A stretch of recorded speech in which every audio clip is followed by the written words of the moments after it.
Hello, welcome, good evening. Thank you for joining me on another Jaime Talk about real estate. Tonight's topic is guarantors, regular and third party. So in New York City, guarantors are used to ensure that your rent gets paid should you default. That will be somebody, or in the other case, a company, which will be responsible to pay the rent, and it is a legally binding situation should you default.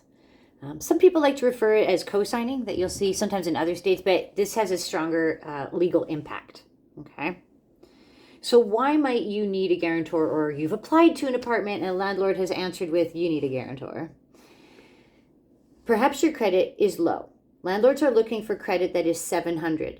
I have heard this time, and again, even last week, I had a property manager say credit is the number one determinant or characteristic they look for that determines, the likelihood that somebody's going to pay their rent and not default.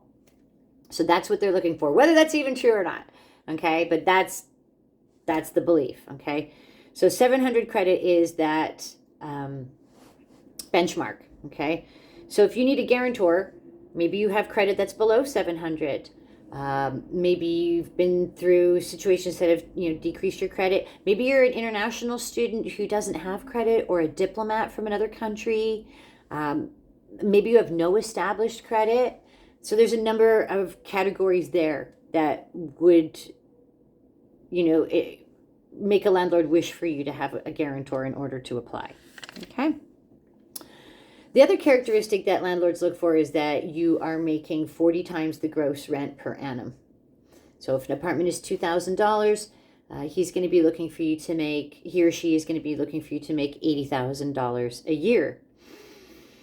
The reason why is that they don't want to put people into predatory renting situations that it's going to be too hard for this person to survive New York City and pay the rent, as well as they would be presenting as a person who the landlord would see as a greater risk towards default.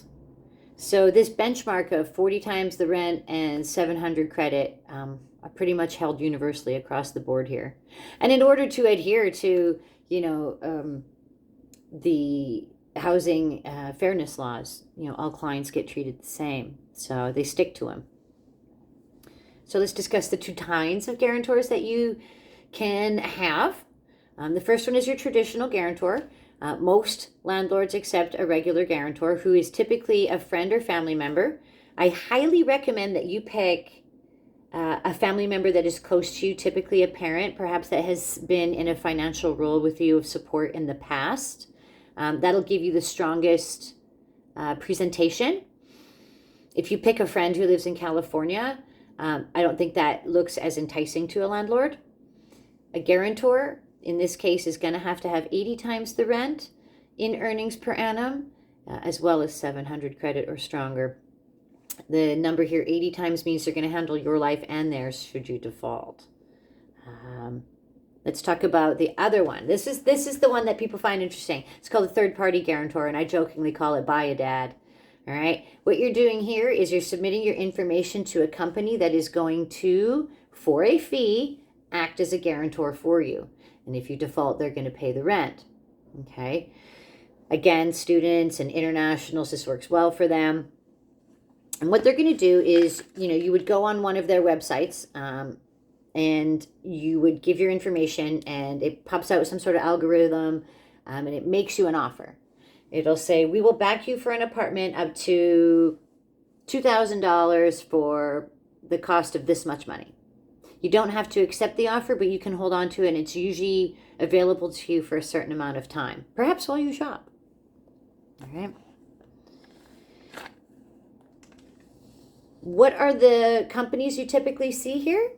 The guarantors and insurant are the two main ones that I see accepted by landlords. The other one is Rhino. You'll see that accepted within a specific building. Now, typically, Rhino is used to insure the value of a single month of rent in the form of a deposit.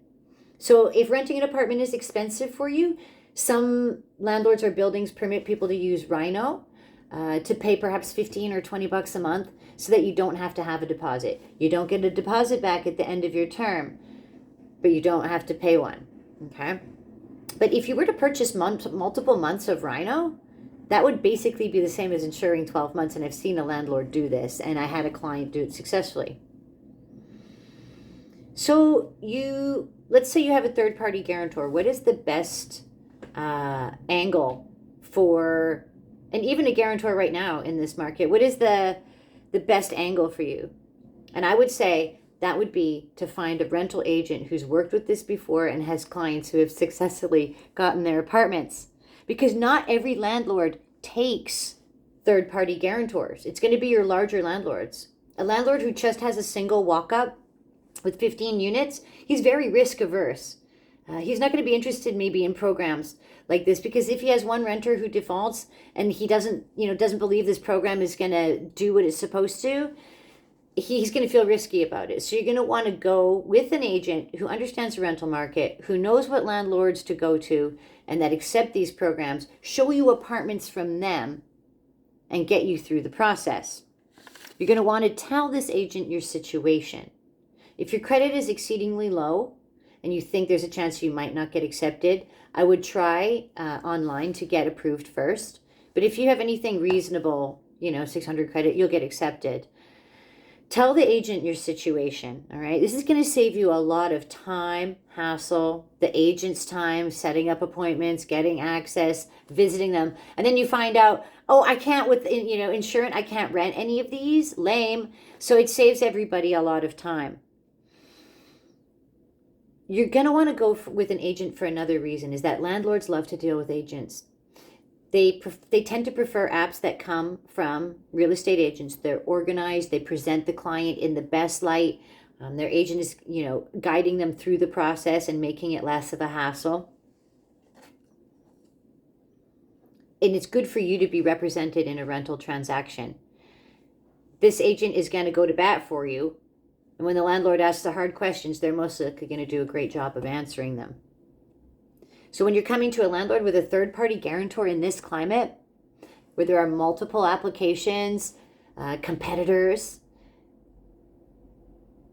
I recommend you make yourself stand out. Bid above asking rent. Because if a landlord has to choose between Bill Gates' son and you with your third-party guarantor, he's going to choose Bill Gates' son. But if you want to pay higher rent than him, you got a shot.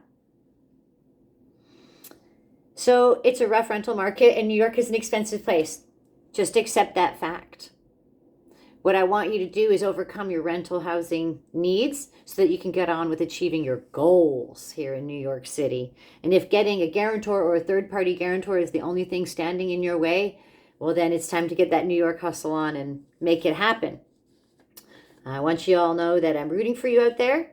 And whether it's cheap or expensive, lately apartments are gone in a minute. So I recommend you find an agent. The one I just put up for $2,000 was gone with multiple applications so far in just 24 hours. Look for an agent that knows what they're doing on this area, and you're going to have success a lot faster. Perhaps find one that has a great motto, like, I don't sleep until you have a place to. So if that's enough for you tonight, I hope that gives you more information on this interesting area of the rental market in New York, and I'd love to interact with you. Leave comments below, and that's it for me today.